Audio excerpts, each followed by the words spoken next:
దేవుడి మీద నమ్మకం ఉండడం, నమ్మకం లేకపోవడం ఒక ఆస్పెక్ట్ అయితే, ఎందుకో ఈ మధ్యకాలంలో ఎందుకు దండం పెట్టాలి, లేకపోతే నేను ఎందుకు గుడికి వెళ్ళాలి అన్న భావంతో పాటు కాస్త ఫోర్స్ చేయడం. అంటే నిజంగా ఈ ఫోర్స్ చేసి దేవుళ్ళ దగ్గరికి భక్తి వైపు నడిపించడం అనేది ఎంతవరకు కరెక్ట్? ఒకవేళ నమ్మకం లేదంటే వదిలేయచ్చు కదా వాళ్ళని. నమ్మకం లేకపోతే ఎవరినైనా సరే వదిలేసేయడమే, అందులో డౌట్ లేదు. నేను అందుకనే మతాలు చాలా రకమైనటువంటి ఆస్పెక్ట్స్లో ఇప్పుడు ఉన్నటువంటి సమాజాన్ని ఇన్ఫ్లుయెన్స్ చేస్తున్నాయి.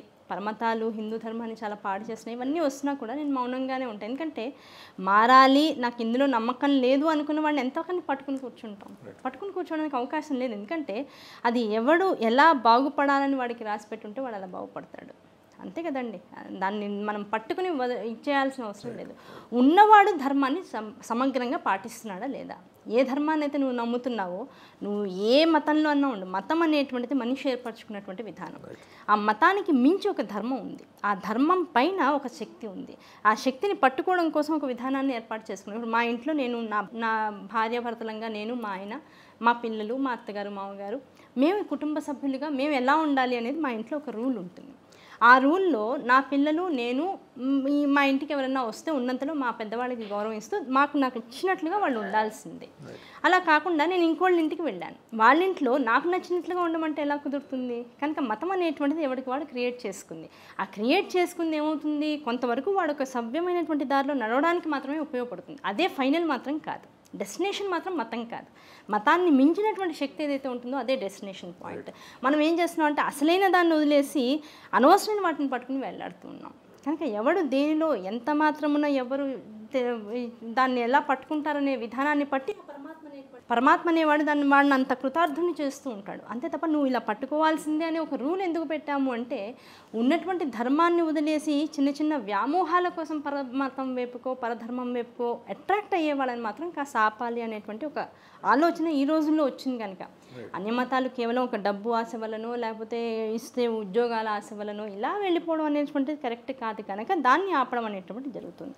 ఇంక ఇంట్లో ఉన్నటువంటి పిల్లలు అంటారా, ఇందాక నేను చెప్పాను చూడండి, థ్యాంక్స్ గివింగ్, భగవంతుడు అనేటువంటి ఒక శక్తికి అనునిత్యము కూడా మనం ఎందుకు నమస్కారం పెట్టాలి, ఎందుకు ఈ పండుగలు చేసుకోవాలి, ఎందుకు వ్రతాలు నోవులు, ఇంట్లో పెద్దవాళ్ళు ఈ చిరాకులన్నీ ఎందుకు పెడతారు అని ఈ రోజుల్లో పిల్లలకు అనిపించవచ్చు. ఒక కష్టం మనకు వచ్చిన రోజున, ఏ కష్టం అక్కర్లా, ఈ రోజుల్లో పిల్లల కష్టాలు ఆలోచిస్తే ఒక మొబైల్ ఫోన్ కావాలన్నా, లేదు ఒక గర్ల్ ఫ్రెండ్ కావాలన్నా, లేదు అంతకు మించిన నేను అనుకున్న ఉద్యోగం నా పక్కవాడికన్నా కూడా మంచి ఉద్యోగం నాకు రావాలన్నా, వాడికన్నా నేను బాగా సెటిల్ అవ్వాలన్నా మనసులో ఒక వేదన పడతాడు. బయటికి పెద్ద చెప్పకపోవచ్చు, అమ్మ నేను వాడు అన్నం తిని ఉపవాసం ఉంటాను ఇవన్నీ వాడు చెప్పకపోవచ్చు కాక, కానీ మనసులో ఒక రకమైన టెన్షన్ పడతాడు. ఎప్పుడైతే ఆ టెన్షన్ వస్తుందో వాడికి ఎదురకుండా ఏ దేవుడు మందిరం కనిపినా వెంటనే ఇలా అనేసుకుంటూ ఉన్నారు లోపల. అంతా అయిపోయాక వాడు కామ్గా వెళ్ళిపోయి నేను ఏదో మొక్కున్నా నా కాసు మొక్కు తీర్చేసుకుని వస్తాడు.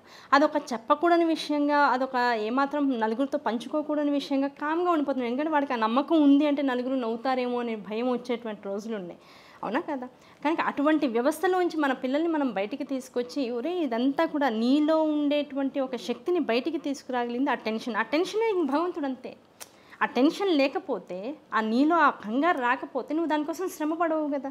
కనుక నిన్ను ఏది ప్రేరేపిస్తుందో ఒక పని చేయడం కోసం, ఆ ప్రేరేపణ అనేటువంటిది నీలో కలుగజేసేదే ఆ పరమేశ్వరుడు. కనుక వాడు నువ్వు ఏ పేరన్నా పెట్టుకో, అది నీ ఇష్టం. నువ్వు నమ్మకాన్ని బట్టి నువ్వు ఏ పేరన్నా పెట్టుకో. ఆ పెట్టుకున్నటువంటి ఆ పేరుకి మాత్రం నువ్వు ఒదిగి ఉండు, దాన్ని నమ్మి ఉండు. ఆ నమ్మి ఉండి అది లేకపోతే, ఇప్పుడు నాలో ఒక సంకల్పం వచ్చింది, నేను ఇవాళ మనం ఈ కార్యక్రమం చేద్దాం అనుకుందాం, ఏమడుగుతారో నాకు తెలియదు, మీరేం ప్రిపేర్ అయ్యి వస్తారో నాకు తెలియదు, నేనేం చెప్పాలో నాకు తెలియదు. దీని అంతటికీ వెనకాల ఒక బేస్, ఒక పరాశక్తి ఉంటుంది, ఆవిడ నడిపిస్తూ ఉంటుంది. ఏం మాట్లాడినా ఆవిడే మాట్లాడిస్తూ ఉంటుంది. అంతా భగవత్ సంబంధమైన విషయాలు రావాలి అనుకున్నాం, నడుస్తుంది ప్రోగ్రాం.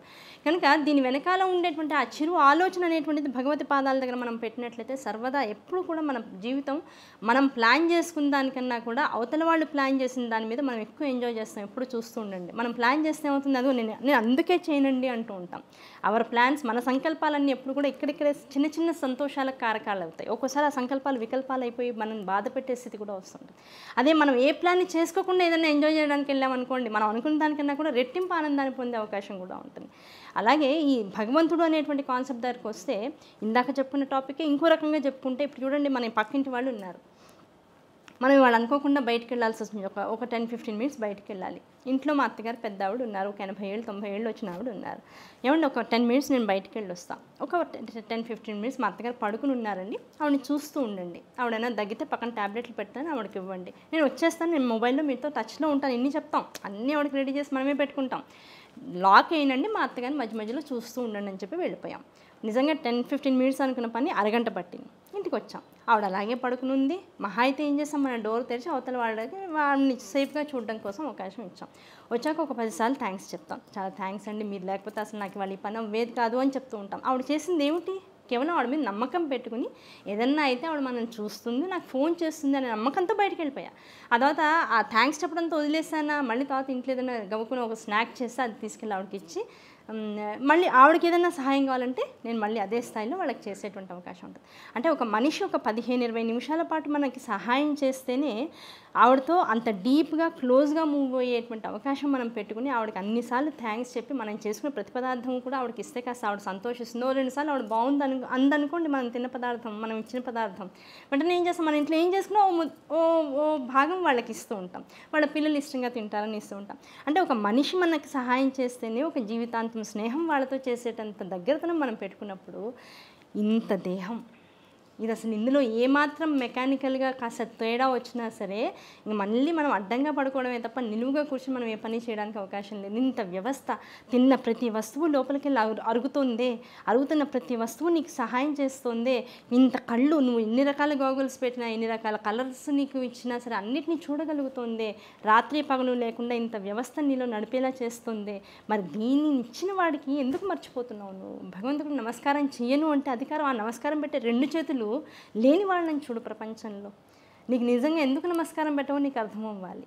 ఒక చోటికి గుడికి వెళ్ళి ప్రదక్షిణలు చేయరా అంటే నేను చేయను అంటాడు. కాళ్ళు లేని వాళ్ళని చూడాలి. నీకు ఈ కాళ్ళు వచ్చాయి, ఏ జన్మలో ఎవరికి ఏం సహాయం చేస్తావో నీకు తెలియదు. పోనీ జన్మలు వదిలే, మిగతాది వదిలే, ఒకడికి లేనిది ఒక 10 మందికి ఉంది అంటే ఆ 10 మంది ఆ లేని వాడిని చూసి మనకు ఉన్నటువంటి ఆ ప్లస్ పాయింట్కి విలువ ఇవ్వాలి. అలాగే తెలివి లేదు మనకి, తెలివి లేని వాళ్ళు ఎంతోమంది ఉన్నారు ప్రపంచంలో. మనకి ఇంత తెలివి ఉంది, మనం ఏం వేసుకుంటున్నామో మనకు తెలుసు, మనం ఏం మాట్లాడుతున్నామో మనకు తెలుసు, మనం మాట్లాడుతుంటే 10 మంది వినేటంత స్థాయికి మనం వచ్చాం. ఎంత థ్యాంక్స్ చెప్పాలి ఆ పైన ఉన్నటువంటి ఒక శక్తికి. ఇలా కనుక మనకు ఉన్నటువంటి ఆ బ్లెస్సింగ్స్ ఎలాంటివో ముందు మనం అర్థం చేసుకోగలిగినట్లయితే ఆ బ్లెస్సింగ్స్ లేని వాళ్ళు ప్రపంచంలో ఎంతమంది ఉన్నారో మనకు అర్థమైతే డెఫినెట్లీ విల్ బీ మనం ఆ భగవంతుడు అనేటువంటి ఒక శక్తి ముందు తలకాయ వంచాల్సిందే, వంచి తీరాల్సిందే. ప్రతివాడికి ఒక టైం వస్తుంది, పెట్టనన్నవాడు కూడా పెట్టే రోజు అమ్మవారే తెచ్చుకుంటూ ఉంటుంది. Like and subscribe Eagle Media Works.